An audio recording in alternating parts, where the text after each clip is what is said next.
Hello and welcome to the Mindful Movement Podcast. I'm your host, Les Raymond. Thanks for joining me today for another episode. I'll apologize up front for the noise in the background. It's cicada season here on the East Coast, so we have some strange background noise going on. It's been a fascinating process watching these little bugs kind of take over the community. So today I have a guest. Her name is Rebecca Strong. She is a therapist and a yoga teacher, and she helps folks work through trauma by regulating the nervous system. And I guess really through some talk therapy leading up to tapping into how the brain works and how it regulates our nervous system, and then trying to use that mechanism to our advantage, as opposed to our nervous system kind of getting hijacked by these very elegant systems that we have to help regulate stress. I have to tell you, this conversation took a very unexpected turn. I did not think going into it that I was going to open up some of my own childhood trauma, and somehow the conversation just eased into that. I don't know what it was about Rebecca's message or that it resonated with me the way it did, but I felt invited to open up. Didn't really plan for it. This conversation was yesterday. I gotta tell you, I felt like it has been a very important conversation for me in my life. Since the conversation, which was just yesterday, I've really felt good. It's been interesting to notice how good I felt since airing out some of my stuff that I deal with, some of my suffering. I said some things in the conversation that not only did I not expect to say, they're not things I've shared with many people in my life. I could probably count on 2 fingers. So I gotta say, I got a little vulnerable, didn't expect it, and it turned out to be really valuable for me personally. A little nervous about releasing this conversation because I did get so personal, but I hope that it also resonates with some of the listeners, and maybe it could help you with navigating your own journey and kind of managing your own suffering and whatever you may have kind of harbored in the body from your past. That being said, I hope you enjoy the episode. Thanks for tuning in.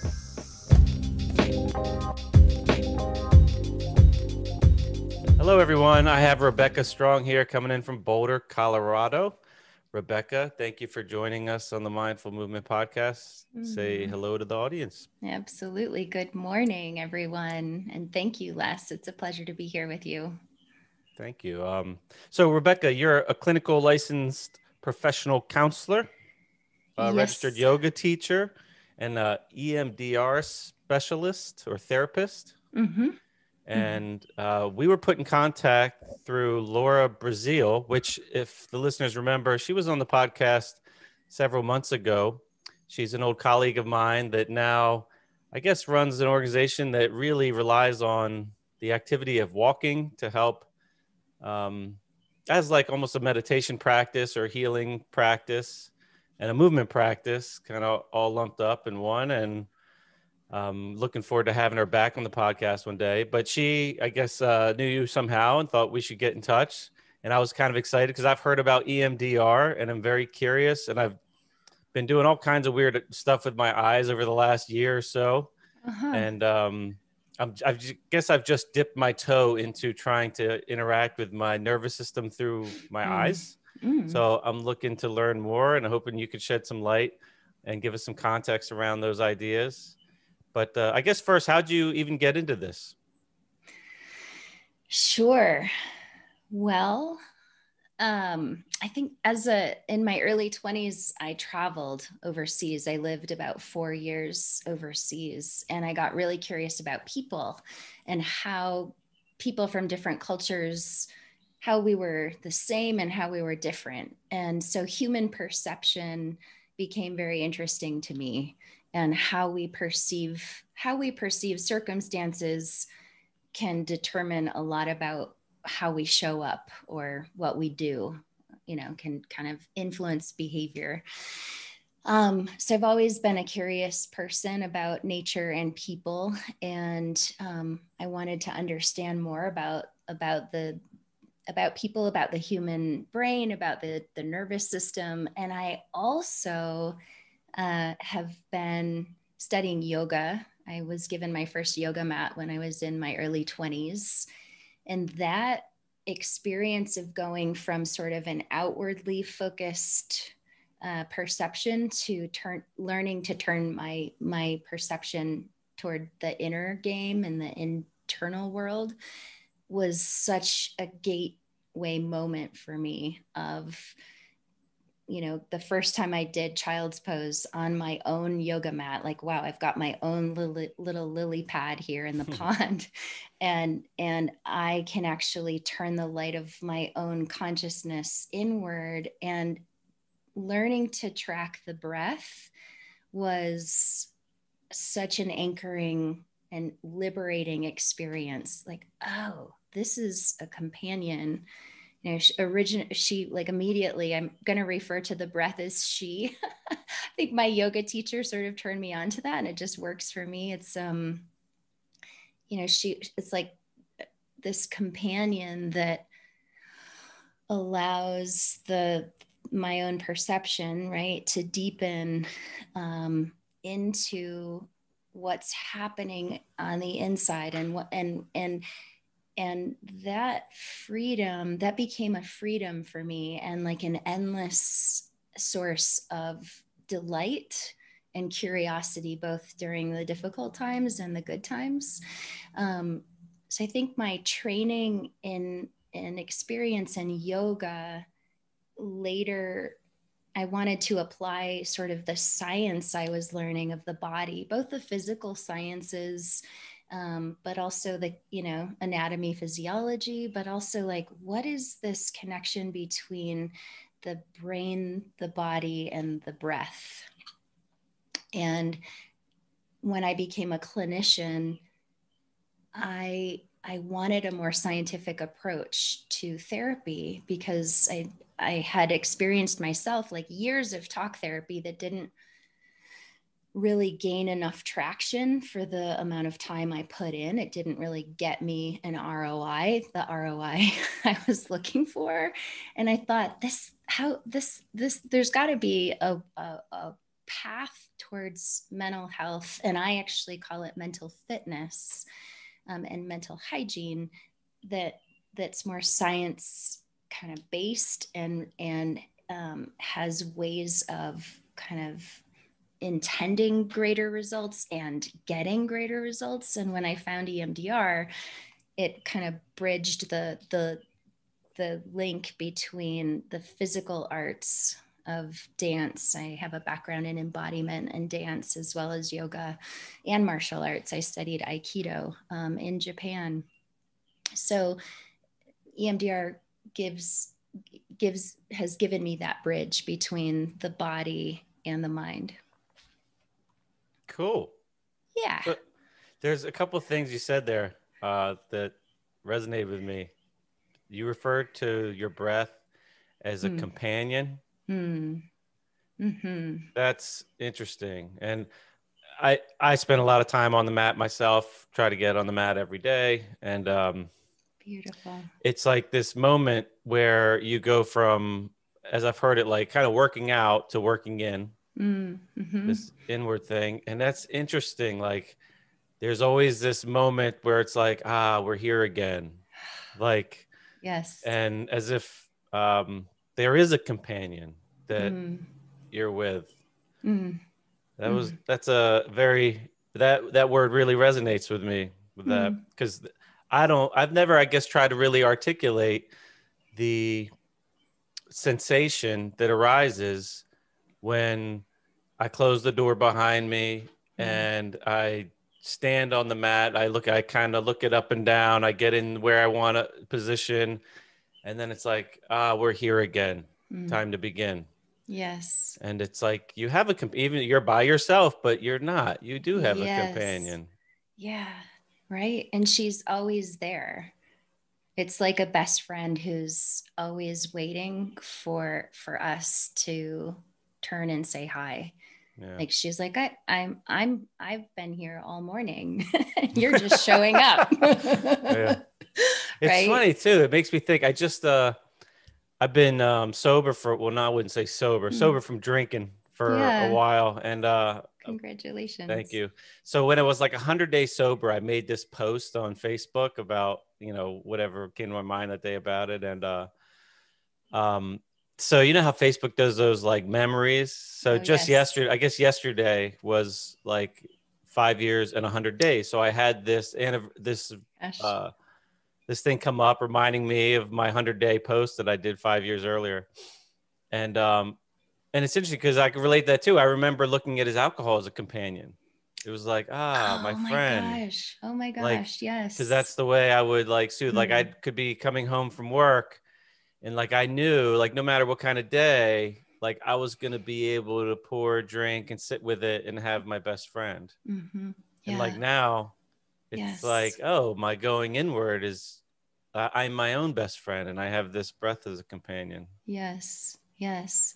Uh, I love that you said that about, thank you for your vulnerability, first of all, to share that memory, and how you thought of that drink or alcohol, right? And it sparked something in my own brain around anxiety and depression, right? So one of the tools that yoga has brought to me as a mental health, as a professional, licensed professional counselors, like the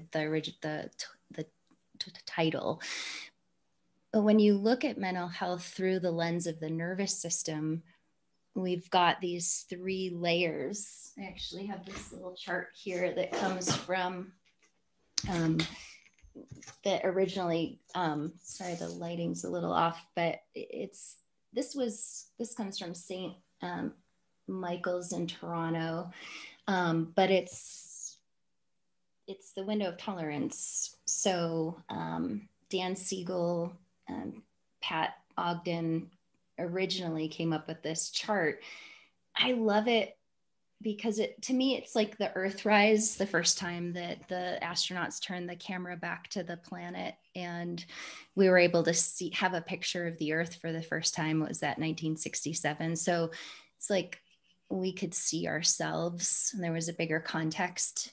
When we talk about mental health, it's like, what is mental health and where are we? Is there a map for mental health? And I find this physical chart where we're talking about the window of tolerance. This is where everything is going well. We're able to actually roll with life's ups and downs. Something will come along and sort of spike our nervous system, but we can integrate it and come back into the zone of excellence, the So optimal zone. I'm sorry to say, so Good. for the listeners that aren't Yes. watching this, the Yep. graph that Rebecca's showing kind of shows I guess a window of like an optimal zone where I guess you can successfully, however you could subjectively describe that, manage like the ups and downs of our life Yes. situation, what we'd call stress or suffering or whatever. And then if you're out of that range too low, it's hypoarousal. So you might get numbness, it says, Mm-hmm. or no feelings or lack of energy. So I guess it's some dysregulation or dysfunction of this process. And then if it's, too high and you can't manage that stress, you can get emotional overwhelm or panic, anxiety and such. I think we could probably all relate to that. Not long ago, or actually it was a while ago, we had Justin Sunseri on talking about the polyvagal theory, Mm-hmm. which kind of looks like just a different way, a very similar way to put those ideas on just like I guess like a parallel uh, scaffolding, if you will, to like map, Yes. how the nervous system is managing Exactly. itself, responding to, Yes. whatever sensory input that's coming in. Yes, exactly. Yeah. Stephen Porges' work on the polyvagal theory really opened up this whole world, kind of like stepping onto the yoga mat. It's like, oh, we can actually govern our own nervous system. So, it's like it's that shift between I'm at the influence of my nervous system and it's driving me and and I'm sort of the skier behind the boat, versus now that we understand more about the vagus nerve, we are starting to learn that we can influence it. So like just in this moment, if I soften my eyes, because the 10th cranial nerve, which is the vagus nerve, wires in around the eyes, around the mouth, into the face, right at the base of the cranium. It's if I soften my eyes, that subtle anatomy, I'm actually sending a message down into my viscera and to the central nervous system that I'm safe, that everything is okay. So we can practice this subtle anatomy that then has a deep impact on how we're wired. Right. You know, it's interesting you say that, because it's not just for ourselves, but you know, we rely on to see other people's faces, which is a interesting topic over the last years, the hiding of faces, and the idea of there being a cost, or some claim no cost, to that hiding of the face with some kind of apparatus. And here we are in what's been, for many people, the most stressful year of their life, for, you know, obvious reasons. And we rely on seeing people's faces to regulate our nervous system from these subtle, nuanced changes in like how they're holding their eyes or their mouth. And there's all these muscles of the face. I remember listening, I think it was one of Gladwell's books, I forget, but it was describing like someone that worked for an FBI that was analyzing facial expressions. It kind of as like I think he was like kind of like a human lie detector, because there were some things that were so involuntary that you could pick up on, because there's, you know, all these little muscles we don't think of that move in all these different directions. And I guess there's patterns that we have when we're like lying or searching for a truth, and you could like pick up on them. But there's a lot that we're communicating non-vocally with each other, that I guess we're really relying on that information. And anybody could, I mean, if you think about this in an extreme form, it's very easy to wrap your head around. Like if somebody just had a super evil look on your face, you know, you would have a response internally to that. And then if somebody was like, you know, arms open looking for a hug with a ear to ear grin, you'd have a different response. So obviously there's something to be said that we are affected by the expression of someone else, and we rely on that for signals of safety. Yes, absolutely. Yeah, we call it co-regulation, right? And I mean, the truth is, like, we're biospiritual. We're biological beings, right? And some would say we're spiritual beings having a human experience. I think Teilhard de Chardin was the first one to kind of name that. But so we're neurobiologically wired for connection. We're mammals. We're warm-blooded. We're social, and there's been studies that say, you know, a straight face without expression actually triggers terror in the human nervous system. And we do rely on each other. So for that co-regulation because we're essentially pack animals. I mean, we need each other, you know, all of the sort of the Gallup, you know, figured out that human beings need 4 to 6 hours of human connection, and we would call it human engagement, to feel happy, to feel well. And Stephen Porges, what he found out is that a day, 4 to 6 hours a day. 4 to 6 hours a day. And it can be in the modern world that it can include emailing and texting. Like I text, one of the only ways my sister will connect is through texting. So thank goodness there's texting, right? So that counts, right? If we're like back and forth for 15 minutes, that's engagement. Because you're thinking about someone else. You're thinking of, yes, exactly. And in some level, you're seeing their face, even though you're looking at a screen that's just print, but, and another thing that's really helpful for the human nervous system is actually emojis, interestingly enough, No right? kidding. So, so when someone does have that, smiley face or a funny face, you get a hit from that, right? And so an emotional hit from that. So that actually does kind of take the level of engagement the next step further to add that expression, because we are emotional beings. But Stephen Porges realized like human engagement is the thing that brings us back into our optimal zone. So I want to go back to what you said about alcohol as a companion, because I think at this stage I think in our modern world, anxiety and depression can feel like a companion for people. Anxiety is very compelling.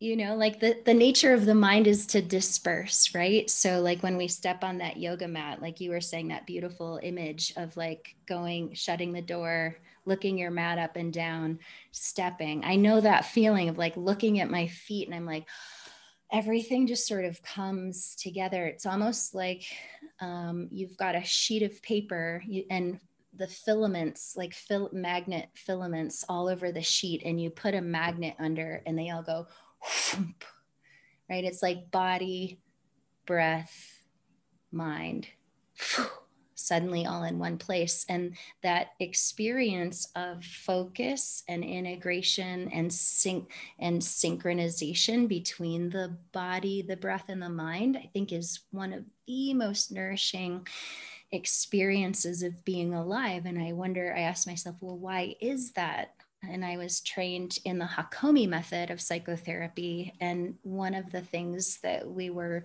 taught over and over is healing happens in the present moment, right? I mean, our best experiences in life, when we do like a life review, it's like when we feel most alive and when we feel most lined up in this now moment. Yeah, it's hard to, I work in a gym as like the day job. Yes. And we always teach like breathing practices first. And, one thing I find myself repeating over the years is it's kind of hard to be anxious or depressed and have your attention on your breath at the same time. So that act of bringing your awareness to your breathing and going inward, yes, it's hard to be depressed in that moment because the act of the observation is really this portal into the present moment. It's the act of observing the right here, right now. Yes. And it's hard to be right here, right now and somewhere else simultaneously. Exactly, Les. Couldn't agree more with you. And that I think more of that is what's needed. I actually created a yoga group for mental health clinics. So teaching people how to regulate their own nervous systems. And it's the greatest freedom, right? When we realize that we can actually influence and impact our own experience of well-being, the tools of that are in our hands. And one of the first things that I would teach people, and what we would start with each group, is breath per minute. So how many breaths, it's like, I'm going to turn the timer on and we're all just going to count the breath. One inhale, one exhale is one breath. It's amazing for some people who are moving so quickly through their day, how stopping, pausing, and literally taking a minute out, and is like a revolution, right? And it's wild how time and space expands. Is it true that we're co-creating with the universe? I think it is. I think it is true what they say. And so it's like when we take that minute to breathe, where time and space literally expands, and that minute seems like it goes on forever. And then oh my gosh, there's this companion right here who is the thing. She is the thing that distinguishes me from being dead or alive. This breath, it's like everything. And then also when we count how many breaths per minute we're taking, the folks who come in highly anxious, they're going to be like between 14 and 17. Whoa, really? Sometimes 21 breaths per minute. So you've got a clavicle breather there. That person's in a state of hyperactivation, right? So That's a lot of breaths. So the antidote, right? Yeah. So do you find that the act of observation alone will create change there? Like if somebody just practices counting without trying to intentionally change it, it will just naturally change it and they'll start to slow down? Yes. It's funny, like with I talk nutrition with some folks, and when folks come in and they're used to eating like standard American diet-ish processed stuff, easy food. I always start out with like, don't change anything. Just start reading ingredients. Don't worry about anything. You don't have to do anything. Just read the ingredients. Yes. And I'm amazed that like the act of observation. Yes. Just bring their awareness. They start to change. Like you don't have to. They see a word they can't pronounce, and and then they think differently about this food. And so I wonder if just like counting, like, oh, I did 17 breaths in a minute. The next day you try it. There's something inside you that knows 17 is too much. So you do something to come up with a better answer with a lower number. Yeah, I think you're right. That whole, that awareness is the first step to mindfulness, and mindfulness really shifts the brain. I was reading, you've possibly heard this before, but I remember the first time I read this, why is meditation so important? Why is mindfulness so significant to well-being? And the way the brain is myelinated, so the inner brain, the limbic brain, it was myelinated before the frontal cortex in human development in early childhood, right? So myelination increases the speed at which a synapse travels. Okay, so you've got the brain stem as like the wrist, and then if you fold your thumb, for your listeners who are just listening, if you fold your thumb into the middle of your palm and then you wrap your four fingers over the thumb, this comes from Dan Siegel. This is an image of the brain. So you've got the brain stem is always bringing up sensation from the body and the myelination was that information goes most quickly into the limbic brain, which is the reptilian, which is the fight, flight, freeze part of the brain. And then the myelination of the prefrontal cortex came later. So when we slow down and count our breaths, or we step onto the yoga mat, or we sit down onto the meditation cushion, or we enter a space that's cultivated towards deliberateness, we're taking the stimulus, right? So the midbrain is going to receive information from the body more quickly. It's also going to receive stimulus from the senses more quickly. So things that we see, smell, hear, taste, and touch through the receptors in our skin.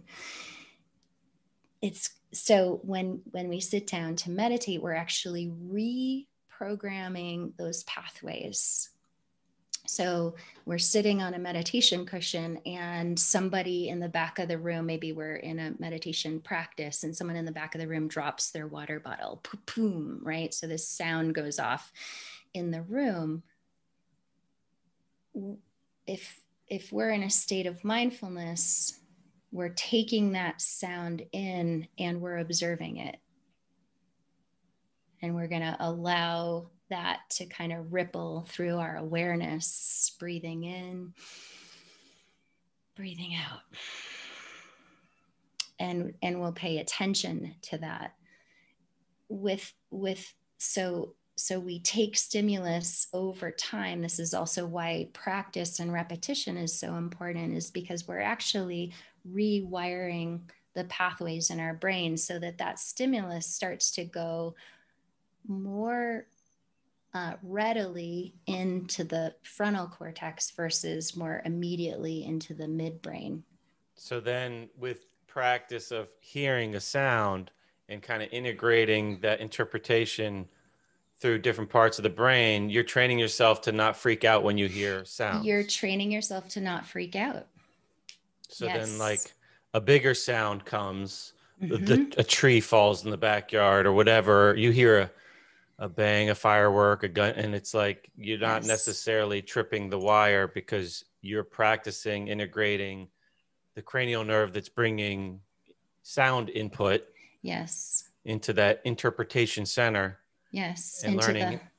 Yeah, that's interesting. Into the higher executive functioning. So, right. And you think of like any human being who's like excellent at their craft, whether it's like a principal or a doctor, or a top trainer at the gym, or an EMT person. It's like those people who stay somatically grounded, like they keep their feet on the ground.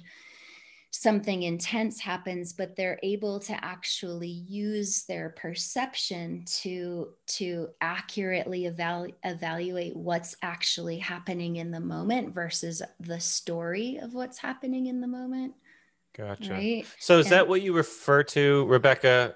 Sorry to cut you off there. When you mentioned earlier, like mental fitness. Or hygiene, it's like, it's the flexing of that muscle. It's the practice flexing the muscle of like really responding instead of like reacting.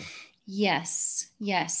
So mental fitness, I think that I'm in the process of writing a book about this. So I talk about it as there's a body component, a breath component, and a belief component. Right. So do you want me to go into that? Yeah, do your thing. Okay. So the body component is know that you're wired. Right. Which is this whole vagus nerve. It's the whole polyvagal piece. Like we get in our car in the morning, and we're so not machines. And I think there's a way, and this is helpful. We get into the car in the morning and we turn the ignition on or press the button.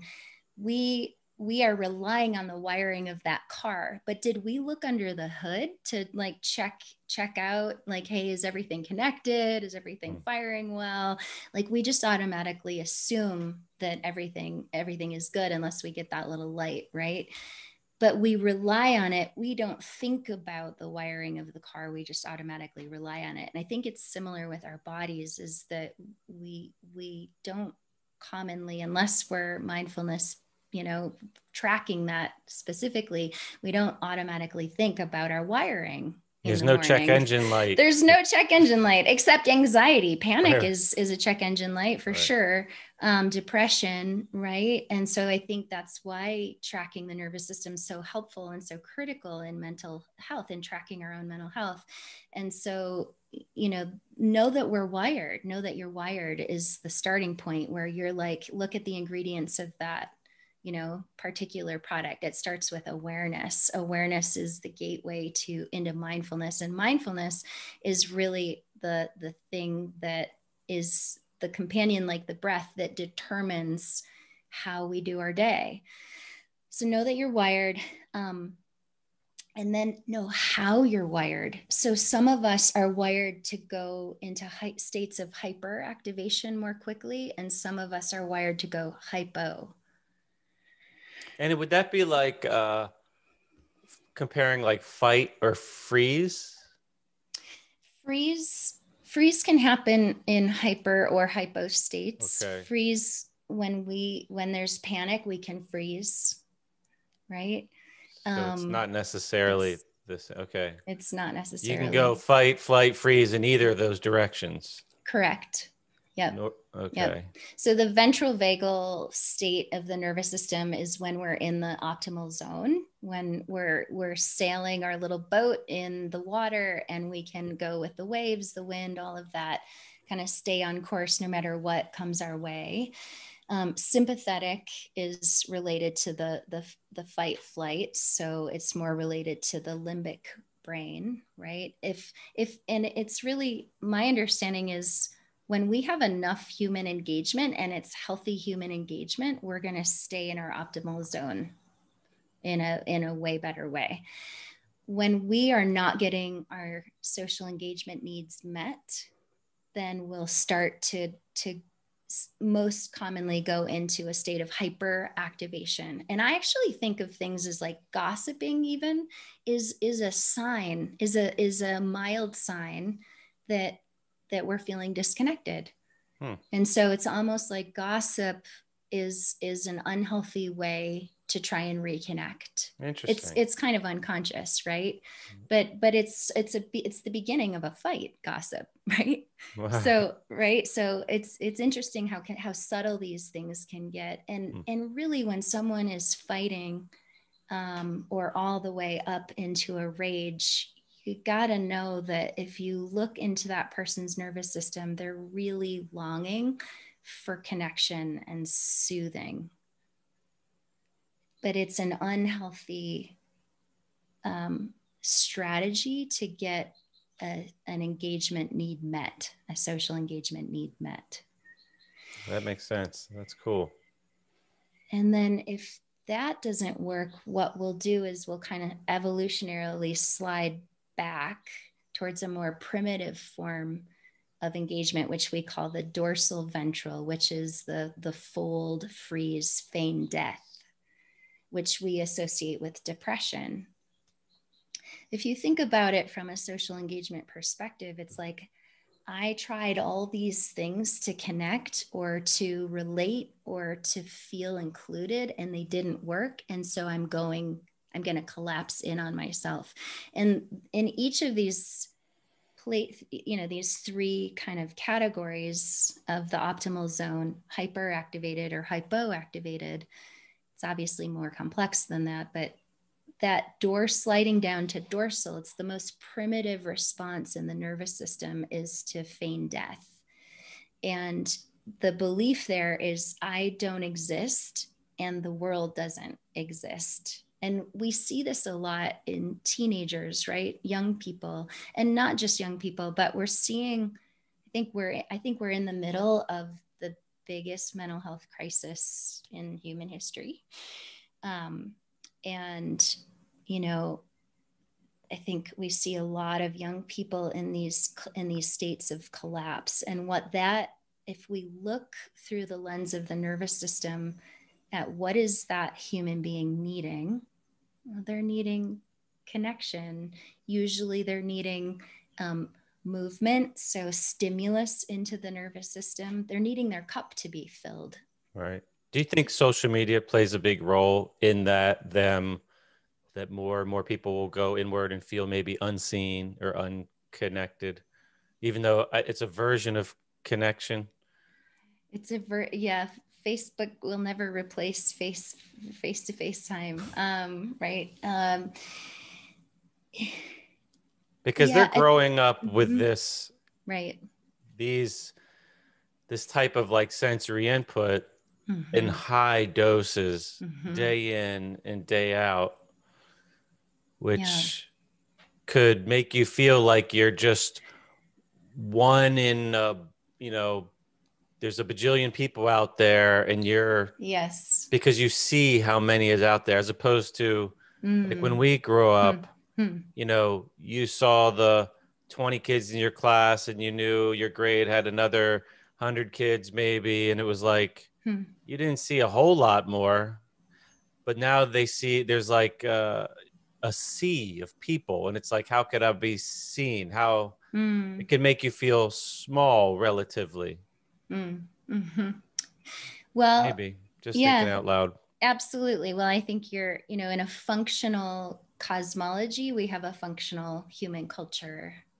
And in a functional human culture, we have a functional public health. And in a functional public health, we have functional individuals. So I think largely what you're speaking to is like we can't, human beings cannot be replaced with machines or screens.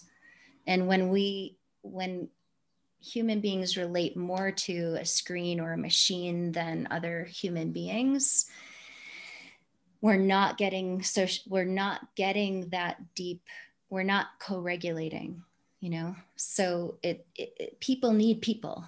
Right. we need each other to be sane. We need it for sanity's sake. And so I think what you're speaking to is a massive breakdown of social emotional needs. Like, So is that why I noticed you offer like retreat style healing? Yes. So is the idea of that to tap into that, I guess, tribal nature, like the group needs that we have? Is that more successful for people to go through like healing processes in a group together as opposed to one-on-one or by themselves, obviously? Yeah, I mean, there's definitely a place for one-on-one work, and I do a lot of that with people. When we work in a group, absolutely, people realize they're not alone. That's the biggest thing. I think that's number one, is to realize you're not alone. Shared humanity is a huge part of, we need to know that we're connected, and to see other people struggling, actually helps us feel better.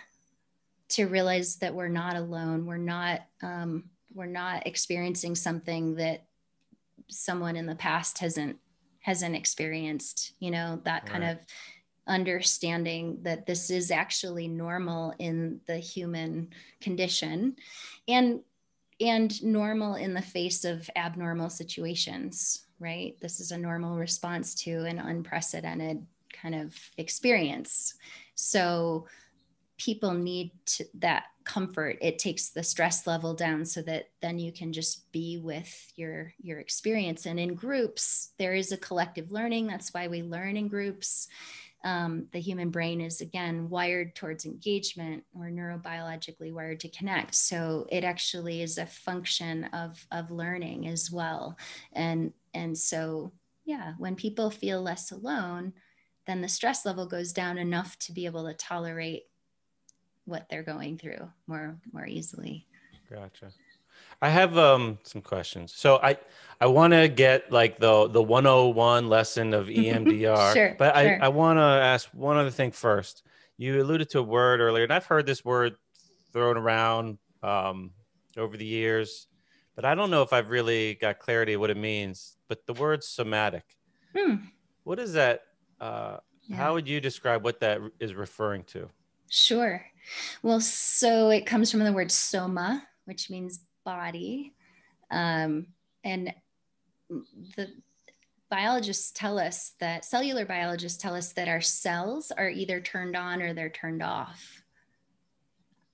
It's not totally my wheelhouse, so someone else would have to explain that more. But my experience of it is embodiment practice. So going out for a walk, doing yoga, martial arts, Tai Chi, the more that we move in our bodies, especially when we're paying attention to what we're doing, right? So we're synchronizing the body and the mind, more and more of that cellularity turns on, right? So like I just got a bed of nails, right?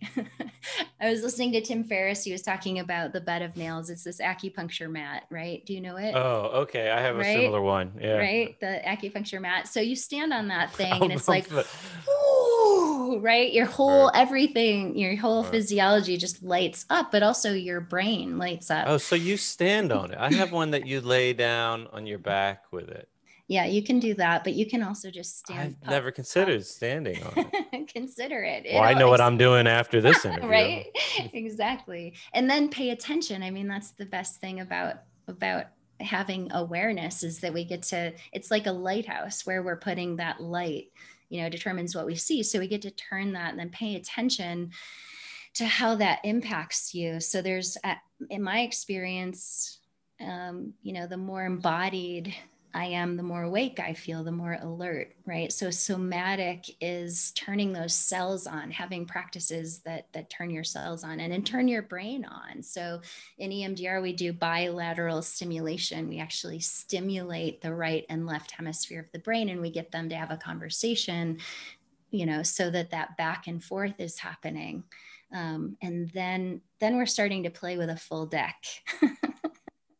So bilateral stimulation. So is that with eye movements? Yeah. So All right. EMDR 101. So let's get into this. Okay. Yeah. Sweet. Okay. So to talk about EMDR, let's first quickly briefly talk about trauma. Trauma is either developmental or sort of more circumstantial. So developmental trauma would be things that happen in early childhood that happen repeatedly, and we create something called core beliefs. Those core beliefs get determined usually between the age of 3 and 5. So we actually have life experience, and we make up stories about what those life experiences mean, but we make them up before the neocortex has even developed. So we don't actually know we've done it. So it's like, that's why there's just this automatic sort of, we call it, unconscious until it's conscious. So usually, right. So I'm not enough, or the world isn't safe. Right. So core beliefs, and then our physiology also wires in with the people we grow up with. So if we grow up with a particularly anxious mother, we're going to most likely, have a little more proclivity towards anxiety. There's a lot that goes into that. That would be probably for another time, but, so there's how we're wired, and then there's the beliefs, the core beliefs in there. So you said 3 to 5. That's like a sweet spot? What I've heard, Mm-hmm. I've heard stories of people being traumatized, like even at birth, like being born with the cord wrapped around their neck. Like, do you think even something like that, where it's a really stressful, I don't know, 10 minutes, whatever it is, till they cut the thing off, like, can that trigger something that develops into a belief?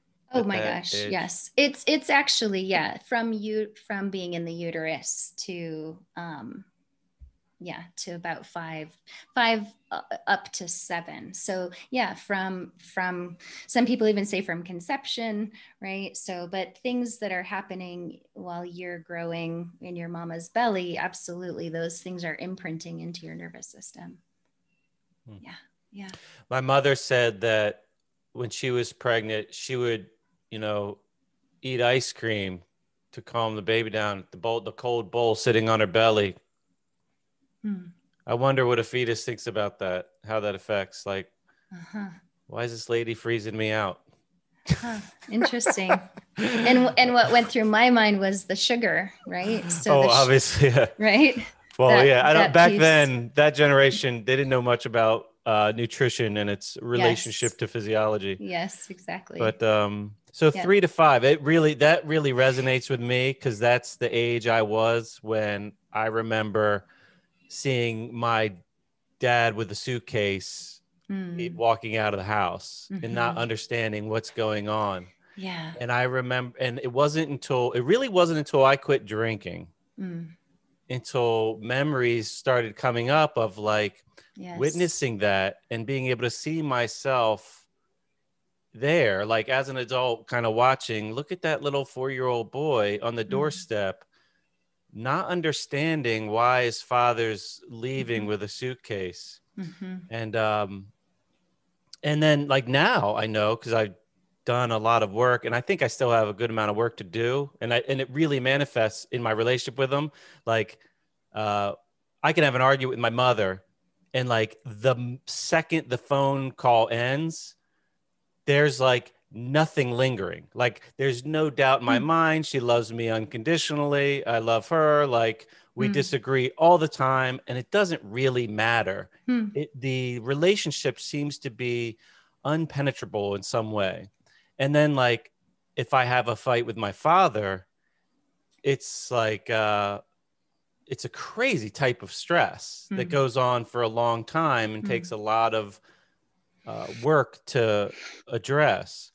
But the belief system is very interesting because it wasn't until, you know, I quit drinking where I could look at that and say, oh, I could see that him leaving made me think, not consciously, like you said, because your prefrontal cortex isn't developed, Correct. But the subconscious is like, I'm not worthy of his love. I'm not worthy of him sticking around. I'm not worthy.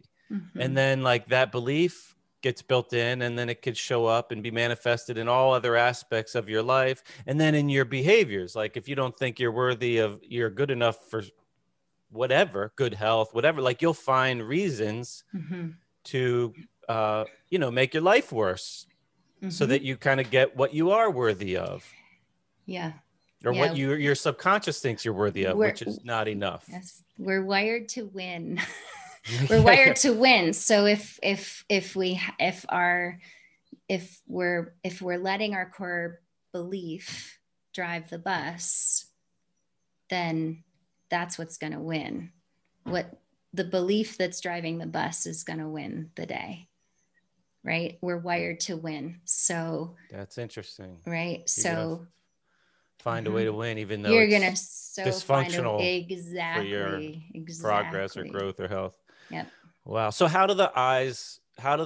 EMDR stands for eye movement desensit you say it. I forget.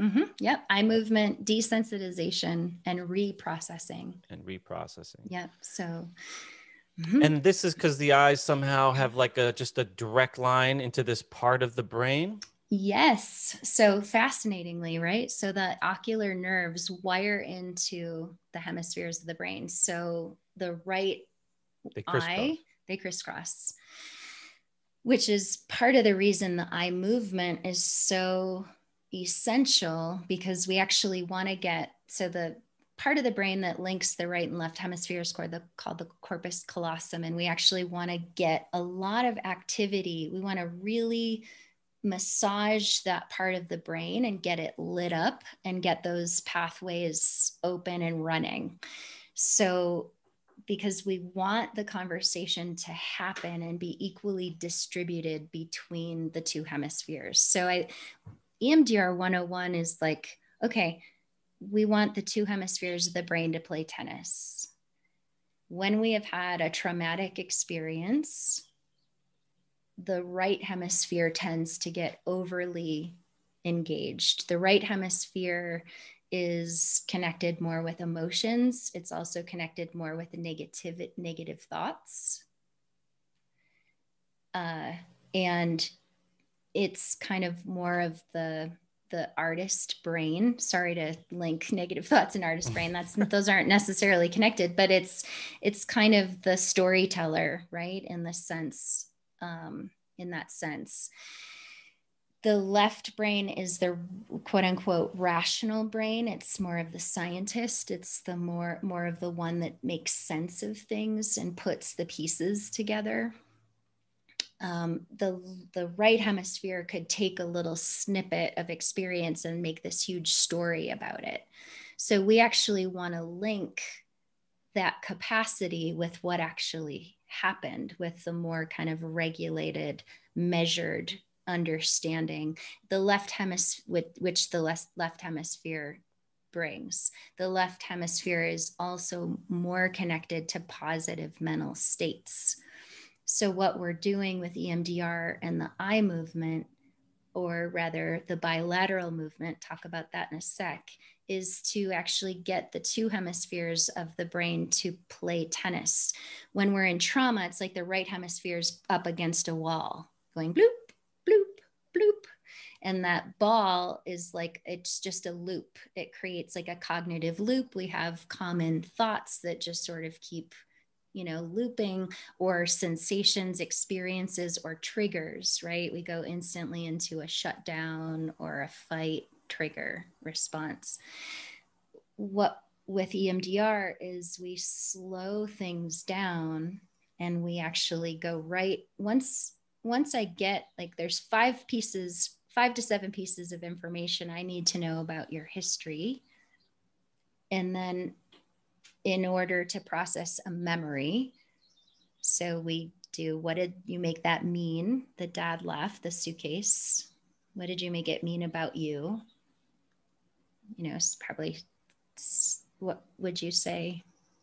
Oh, in that case, I think looking back, I think I meant that to mean I'm on some level, either I'm not good enough or I'm not worthy of his love. Like if I was worthy, then he'd stick around, kind of thing. Exactly. Yep. Exactly. And that's the other thing. And now, like, I know it wasn't about me at all. But at 4 years old, you don't know it's not about you. At 4 years old, you're completely self-referencing. Everything's about you at that age, right? I mean, it just is. And so that's another reason all these things kind of slip into the city of core beliefs without our even knowing it. We can't help it. We're a sponge. And so I'm not worthy of love. What would you prefer to believe? There's our North Star. Right? What would you prefer to believe? I guess that I am worthy of love, unconditional love. Yeah. Yep. And when you think of that image of seeing your dad with the suitcase and that thought, I am worthy of love, how true does that feel in this moment, right? 0. It feels good to say that. It's interesting. I probably should say that out loud more, because I'm not prompted like that. Like you just prompted me, and it's a reminder of like the value of an affirmation or something, like, oh, saying these things out loud. Like I could feel my chemistry in my body change for the better. Beautiful. Just by saying that. Yeah. Yes. Beautiful. So you made your way over to the left brain. Okay. So I took deep embedded emotional thing, and I applied like kind of like a logical thinking to it from the left brain to reshape it positively. Like positively, an affirmation. Okay. Yep. A preferred cognition. So you have, the first thing is the belief what belief did you have? The second thing is the North Star. What belief do you want to have? And then what's next? Yeah. And then when you think of the image of your dad with the suitcase and the thought, I'm not worthy of love, what emotion comes up?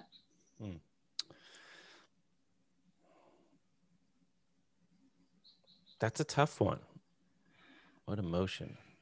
I don't know. Give me a list of options. What are emotions? Confusion. Yeah, maybe. Yeah. That, you're right. I remember confused. Like I didn't understand what was, didn't make sense. Perplexing. Yeah. Confusion is a good one. Yeah. And then how bad is it now? Which is this is one of the ways we measure in EMDR, is like, not how bad was it then, but how distressing is it to you now, 0 to 10, when you make yourself think of it. When I think of like being back then, or as right in this moment, as you touch that confusion, 0, no distress, 10, the most you've ever felt. What do you get right now? Yeah, it doesn't bother me now. I'm not confused about why. Because now I know, like, this was his shit, or the shit between him and my mother. And that was like a toxic relationship. Yeah. Like, I didn't make it toxic. They made it. Right. Yeah. They were showing up in the world the only way they knew how, and they had shitty tool set to work with each other. Right. So, like, yeah, I don't get confused. When I think of, it doesn't bother me at all. Okay, good. So, and usually people have like 2 or 3 emotions that an experience like that will regularly trigger, or even subtly, right? So, yeah, so we would access that emotion. How intense is it now, and where do you feel it in your body? So you can see that from that less. We're accessing memory, right? With that image, we're accessing the cognitive aspect, because human beings are meaning making beings. So we have an experience, we make a meaning of it. We want to know what that meaning is, because that's where we're getting like, we get pulled in. That's the unconscious kind of loop that, like you said, can color one's whole life, right? So really, really important. And what would you prefer to believe, the North Star? And then we can see we're accessing emotion and where it lives in the body. So that's what I love about EMDR, is that we're actually getting at all the different aspects of how we're wired and how we be as beings. We would then, and there's a lot of prep work, and, you know, we don't really suggest people do this on their own. However, there's practices that you can do on your own. But then once I've given you enough tools, so there's an on-ramp to EMDR therapy. There's tools that you would get, that I teach you. And then if that was, you know, one of them, we start with that memory. We engage the eye movement, so that, kind of in a very sort of easy, simple way to put it, because my understanding is still evolving of exactly how this works, but we're getting the emotional brain and the rational brain to talk to each other. We're getting them to play tennis, so that the ball goes over the net, the corpus callosum, into the rational brain's court, and then the rational brain throws it back over the net. Like, oh, but do you remember? So one of my first times practicing this, when I was training in EMDR, I worked with a fellow clinician who, right, because we're all clinicians in this EMDR training. And he offered a memory from when he was 9, and his mom made him do like tuba practice at this church after school. And he was super ticked off about it still at 40 something years old. And he had this longing to be a musician, but he had this huge, like, somatic, physical, visceral response of aversion to seeing any musical sheets or instruments, or even contemplating hiring a teacher. So here's this sort of, this is how we get stuck, is we have this longing, right? He had this longing towards wind instruments, even at 42 years old. But at the same time, he had this like gas pedal, but then he had this brake pedal at the same time, right? That's how we get stuck, right? And so, and I think it interrupts a lot of human genius, this thing, right? So this is part of my passion, is where do you want to head? So we get in there into this memory, and his emotional brain is like, I'm pissed at my mom. Every time I look at music sheets, I want to vomit. Like, I have this visceral response, and I keep putting down my longing to study. Okay, we get in there, we start. So that's the emotional brain. We throw the tennis ball over to the rational brain. You know, it takes a little time to get warmed up. We get warmed up, and he's like, oh my God, I totally forgot. My dad died like the year before. Not that I forgot my dad died, but I'm just remembering the relationship. Here it is. Here it rolls out. My poor mom is suddenly a single parent, and she needs somewhere for me to go after school because she's working. So she picks this church down the street from our house so that the bus can drop me off at my house. I can walk to go have this lesson. And when I'm done, she's home from work and we have dinner. He see how getting the ball to go over the net into the rational brain, he's like, I completely forgot about that. And now that I'm 42 and I have more myelination in my brain, for one thing, I mean, and lots of lived experience, he could pull from what actually happened. That's cool. He could pull from what was actually going on in her world and in life at that moment. And here's what happens, Les, that I see all the time, which I have goosebumps right now, is the sort of spiritual aspect, or I don't know what you want to call it, but the sacred aspect of life comes online. All of a sudden, here's this 42-year-old man who's such a lovely person and has been so hung up about this on multiple levels. And all of a sudden, he's now in a state of compassion. Yeah, that's the word that was coming to me. You could start to see, Mm-hmm. you could start to ask, like, what is it like for that person? What? And Yes. then it's like, anger could just dissipate, or Yes. whatever fear is coming from Yes. that. That's interesting. So the bilateral work, when we're in person, we would do eye movement. That's the way, that's the modality that's been researched the most since COVID. I've been working online with people using sound. Oh, cool. They'll even shut their eyes. You can see their eyes moving, right? So there's bilateral music that has been created for this work that it also triggers, the brain. You mean where the sound's going from back and forth from the right ear to the left ear? Correct. It's like usually happening in both ears, but then there's a layer of the sound that's toggling back and forth. Oh, interesting. You can also, there's a butterfly hug. You can tap so if I tap the left side of my body, my right hemisphere is getting pinged. Light up, light up, light up. Engage. It's interesting. We had a nutritionist on recently, Mary Ruddock, and she gave me like a bunch of homework, and I was surprised. It was a very comprehensive like package. She said, do this, don't do that, and in it was like limbic brain training section. It was like, she was telling me to do things with my non-dominant hand. Mm-hmm. So I've been like looking for things to do. Like I'll do like sometimes dry brushing, and I realize I'm always using my dominant. So, and I feel really awkward, especially at first. I'm getting better using the other, but there's something soothing about it. Or brushing my teeth with my non-dominant hand, or like I'll skateboard with my son. And for those that aren't familiar, when you skateboard, you have like the direction that feels comfortable. So most people will skate with the right foot in the back. There's some that skate like goofy, which is the other. But when you go opposite to what they call it switch. So, and I'm a terrible skateboarder in general. I'm almost 44 years old.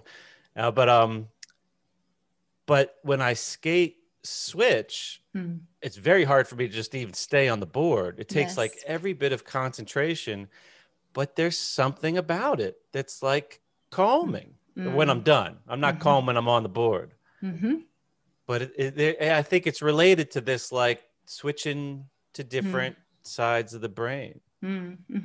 So what's an example of, so first you do like you go through the talk part of this process to identify, what's underneath the rug, kind of what's goal, over the trauma wall.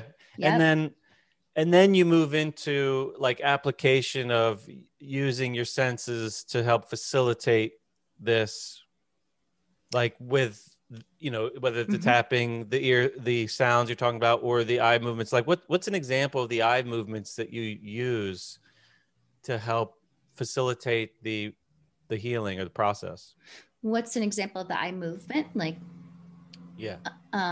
it's pretty straightforward. Yeah. So if we were in person, I would literally move my fingers across. It's sort of like a windshield wiper. Okay. So you're just making your eyes go back and forth, kind of like you're watching that tennis game. And that's how Francine Shapiro discovered EMDR in the 80s. She was walking down the beach on the western coast of the US. She's passed on now, but she's a brilliant person, and she was processing something from her day, and she was looking to the right and looking to the left, and she realized over time that she started to feel better, and she was like, what did I just do? Right? There's reflection for you. She went up into her neocortex, right? Like, what did I just do? Oh, I remember looking to the right and looking to the left and kind of going back and forth. And so she had a dear friend who was linked to some local university, and they set up a trial experiment like, hey, well, she actually went home. I think she was living in a community house. She told some of her friends like, hey, can you try this? And they were like, yeah, I see what you're talking about. Like something's shifting here, right? It's literally digesting. We're literally digesting input. And when there's stress in a human life, one of the first casualties is sleep. And our basically EMDR on one level is mimicking REM sleep. The rapid eye movement. So that's when I, in my business, I say I partner with nature. That's what I mean. It's like our nervous systems are designed to process and digest daily stimulus. Now we live in the 21st century. So daily stimulus, we're not at human speed, to quote Laura Brazil, right? Right. Human speed. We are not at human speed right now. We're at machine speed. And so we are constantly barraged with stimulus. So overstimulation is another way to talk about anxiety, right? Where there's too much going on. So, and then throw that overstimulation in with being super sedentary and the body is freaking out. Like, what do I do with all this stuff? That's why movement, mindfulness, that's why I'm so psyched to be talking to you, right? Like, it's like that's why these things are our allies as an antidote to all of the 21st century stimulus that we're being asked to kind of figure out how to work with on a moment to moment daily basis. When we sleep, so I think REM sleep even isn't enough to handle all of that. That's why movement is so important. Nobody gets enough of it. And nobody gets enough of it. And it's the first casualty that goes when we're stressed. And it is the nervous system's natural way of literally digesting stimulus and input, or we could say experience. There's like texts, phone calls. And then if you've got like a recent loss, like a spouse dies or a child passes, or,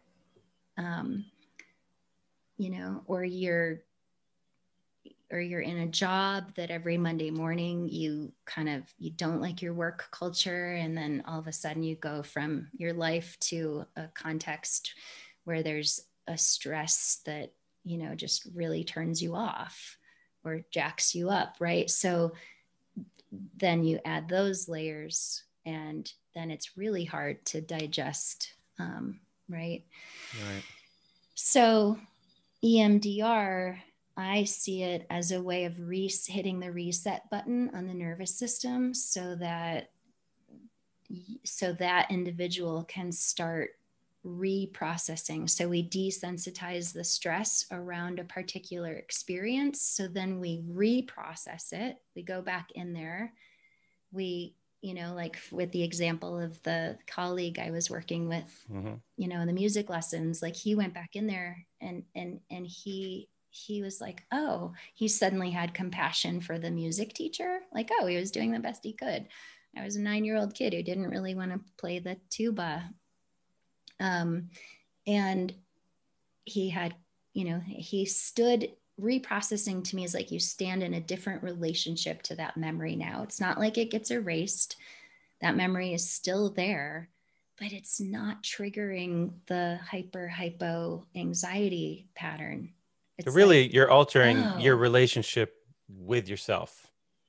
And with history, which is profound. I mean, that just blows my mind. Like, Bessel van der Kolk, the body keeps the score. Right. We start in EMDR. Well, what scores do we have here? We take an inventory. What's over that trauma loss list? What number you got, 0 to 10 on those? What's bugging you the most? And we can actually, in present time, go back in time with one foot. And we call it dual state awareness. There's one foot in the present moment. So we're resourced. at least enough. We got to be resourced enough, and 1 foot in the past.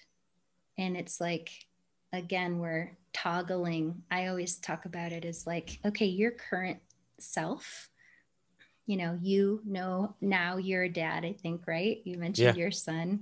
You can, and you're 44, you got all of these skills and tools that you didn't have when you were that 4-year-old. And you actually, while the bilateral work is going on in your brain, you actually get to pass some of that nutrient back, some of those resources back to that little one. We call it corrective experience.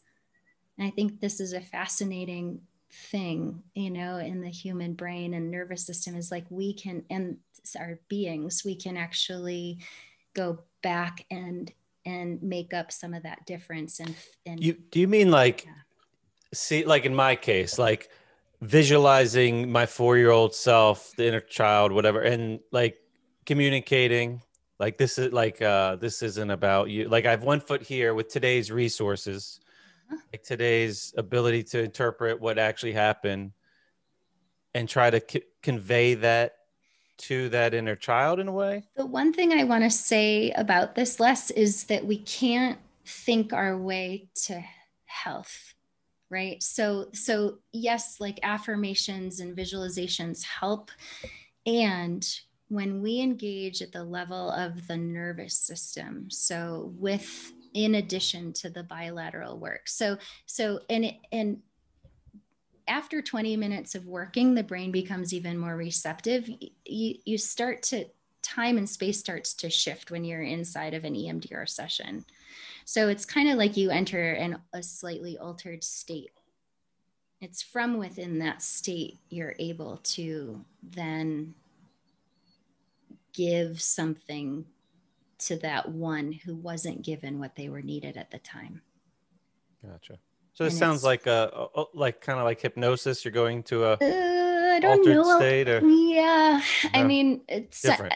That's not really my wheelhouse. It is different. It is different. I guess there's a lot of ways to slip into an altered state of consciousness where you could reframe things or take different approaches. Yes. And it's from inside of that memory. So it's like in a therapeutic session when we get inside of that memory, and you're not there alone. Part of the reason something is traumatic is that it was too much too soon or too fast. And there wasn't the support to give what was needed at the time. Right. From like, there wasn't, if, there was something more that was needed that wasn't given from the environment. And so we're able to have a do-over. Gotcha. And the brain then catches up, right? So some part of the brain doesn't know, was that then or is that now? Right. And so what happens is that then actually all the limbic firing around that early childhood memory gets freed up. It actually gets desensitized so that neurophysiological pathway kind of, it's like that extension is no longer available, sort of, right? Right. And so all the energy it takes to manage that, like you said, when so bravely, when you stopped drinking, that memory came up, right? It's like so painful.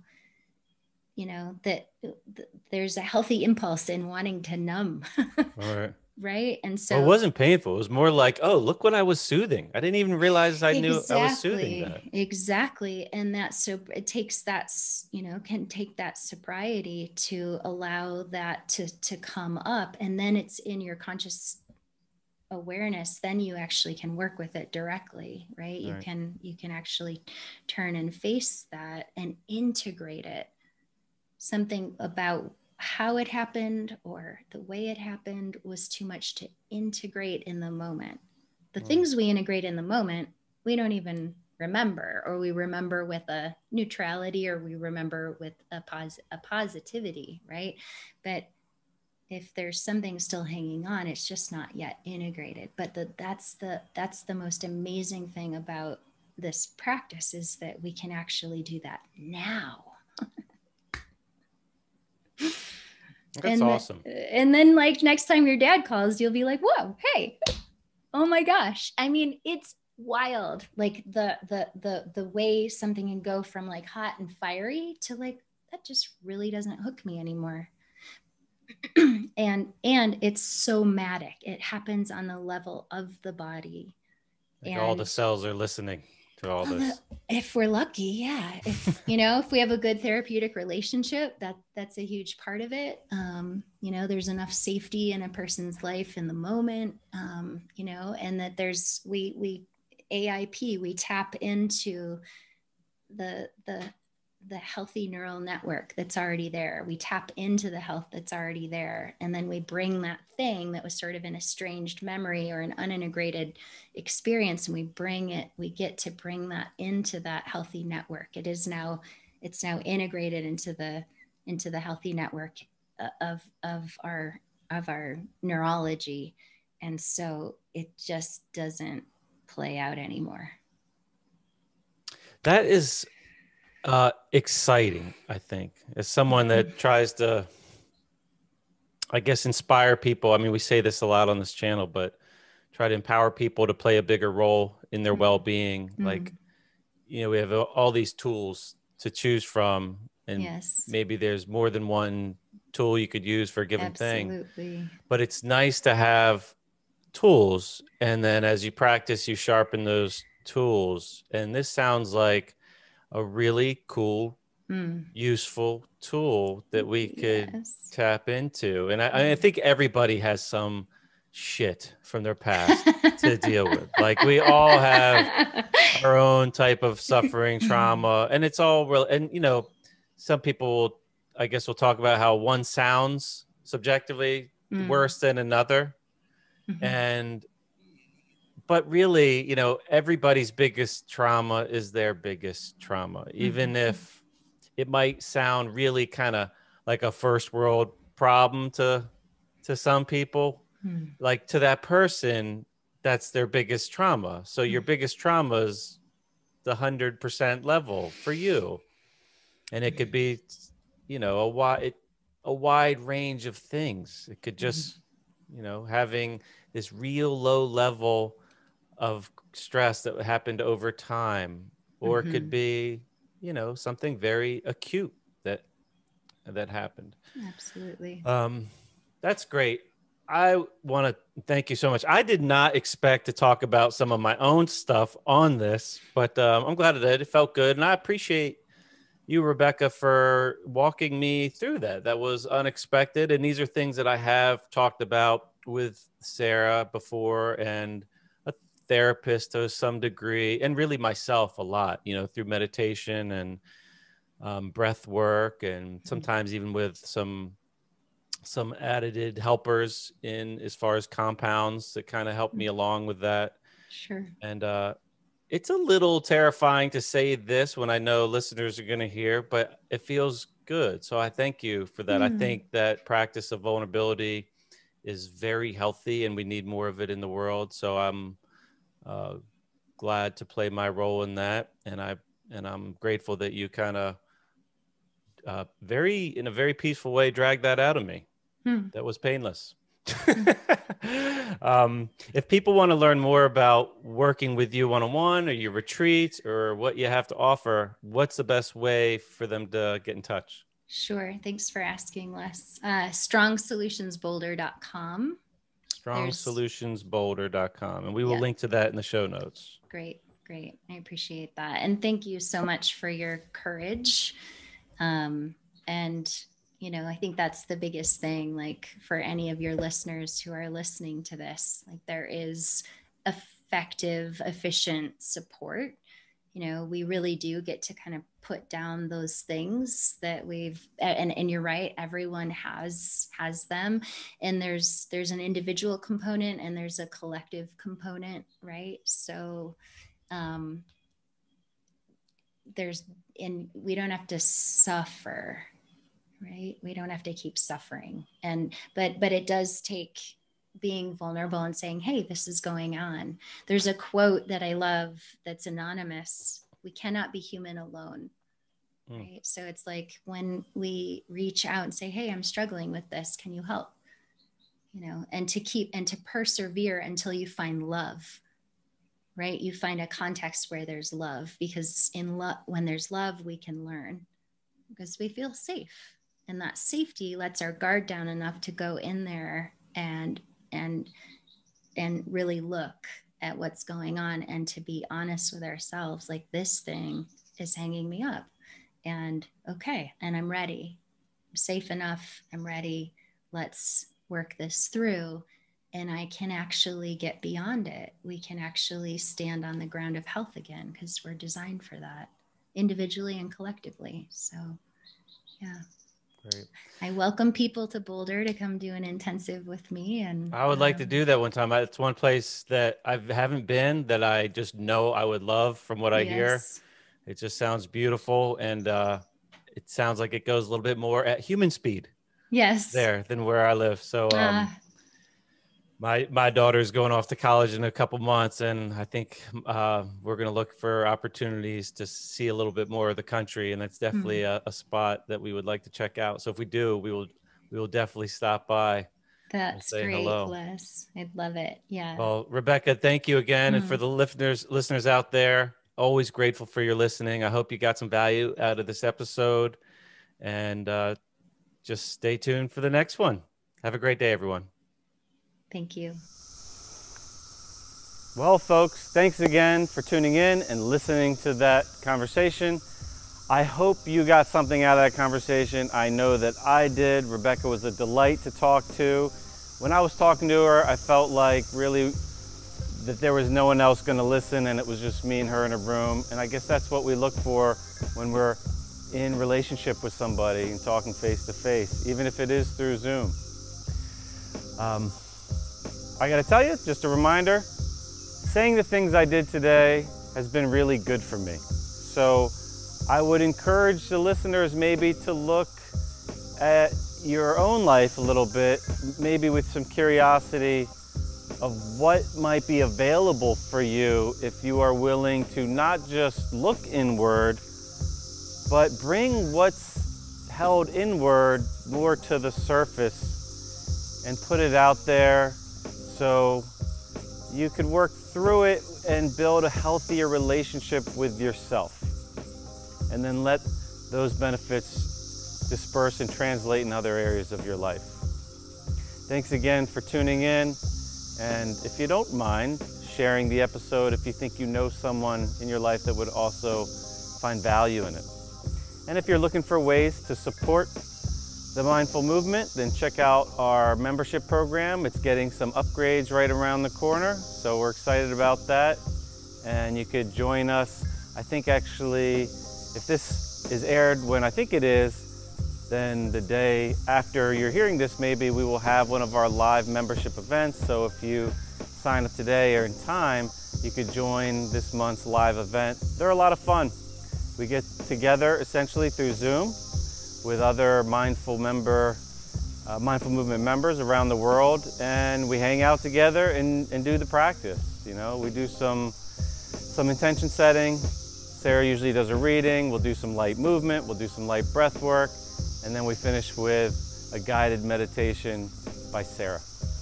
I always feel good after those, and it's fun to know that others are joining along at the same time. So I encourage you to check it out. Thanks again. I hope you have a great day.